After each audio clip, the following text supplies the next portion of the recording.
A 92-pound Doberman that 3 families returned in 1 month wouldn't stop following a 4-year-old girl with a secret nobody knew. What this family discovered at 4:17 a.m. will change everything you think you know about the bond between a rejected dog and the child who refused to give up on him. This is Diesel, and this is Emma, the little girl who saw something in him that every adult missed. 6 weeks ago, the Parkers adopted Diesel from a rural shelter outside Austin.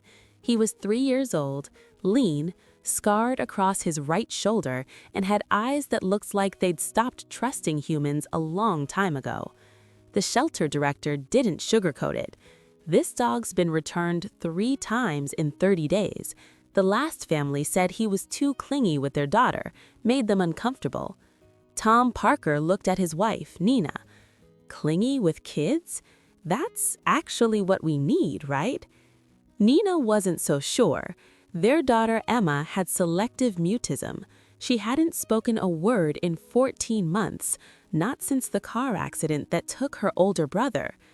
Therapists tried everything. Emma just stayed silent, locked inside herself. "Maybe a dog could help," Tom said quietly, watching Diesel sit perfectly still in his kennel, staring at nothing. They brought Diesel home on a Saturday. Emma was in her room, coloring like she did every day, alone, quiet, unreachable. When Diesel walked through the front door, he didn't explore the house. He didn't sniff around. He walked straight to Emma's bedroom door and sat down. "That's weird," Nina whispered. "How does he even know she's in there?" For 3 days, Diesel stayed outside Emma's door. He didn't bark, didn't whine, just sat there like he was waiting for permission to enter a sacred space. Here's something most people don't know. Dobermans were originally bred to be personal protection dogs for a tax collector in Germany. They don't just guard, they choose one person and commit completely. On day 4, Emma opened her door. She looked down at Diesel, he looked up at her, and then, without a sound, she sat down next to him and rested her small hand on his head. Nina cried, watching from the hallway. From that moment, Diesel became Emma's shadow. When she ate breakfast, he sat beside her chair. When she colored, he laid at her feet. When she went to bed, he positioned himself between her bed and the door.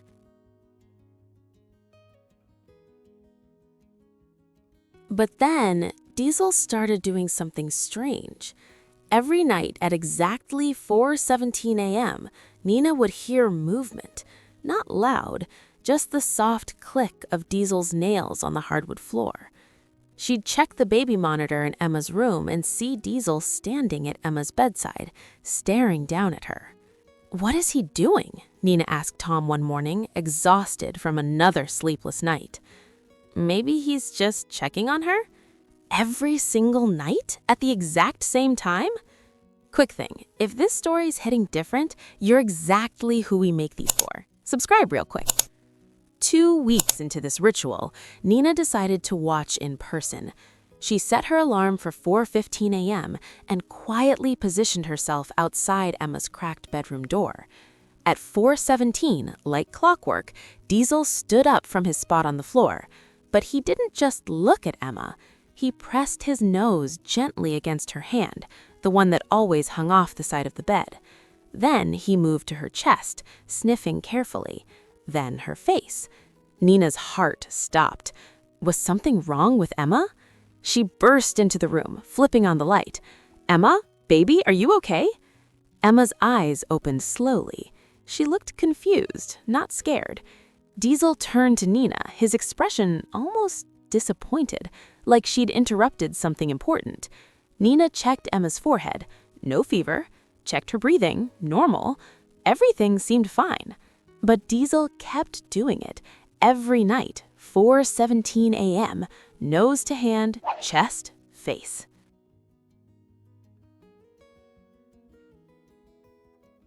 3 weeks later, it happened. Nina woke up at 4:17 a.m., not to Diesel's usual quiet routine, but to him barking. Loud, urgent, relentless barking that shook the entire house. She and Tom sprinted to Emma's room. Diesel was standing on Emma's bed, something he'd never done, barking directly at her face. Emma wasn't moving. Tom grabbed Emma, and that's when they saw it. Her lips were turning blue. She wasn't breathing right. "Call 911, Nina screamed. The paramedics arrived in 6 minutes. They found Emma in the early stages of a severe asthma attack, one that could have turned fatal if she'd gone another 10 minutes without intervention. "She's never had asthma before," Nina sobbed in the ambulance. "Sometimes it develops suddenly in young children," the paramedic said. "You're lucky you found her when you did. How did you know?" Nina looked back at their house, where Tom stood in the doorway holding Diesel's collar. "We didn't know. He did."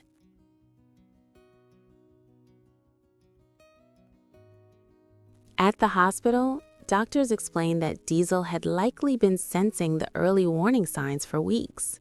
The changes in Emma's breathing, her scent, her body temperature, things humans couldn't detect. "Dogs can smell chemical changes in the body," Dr. Reeves said.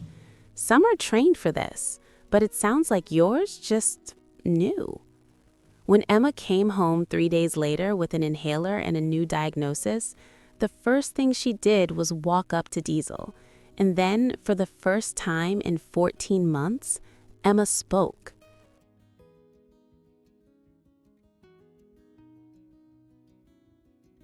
"Thank you." 2 words. Quiet, shaky, but real. Nina collapsed to her knees, sobbing. Tom couldn't even speak. Diesel just wagged his tail and pressed his nose against Emma's hand.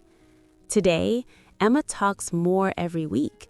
She still has quiet days, but she's not silent anymore. And every single night at 4:17 a.m., Diesel still checks on her. Not because she's in danger, but because that's what protectors do. The same dog that 3 families rejected in 1 month became the reason a little girl found her voice again. Because sometimes the most broken souls recognize each other. And sometimes all it takes is one person or one dog refusing to give up. So here's my question. Can animals sense what we can't? Or do they just love harder than we ever could?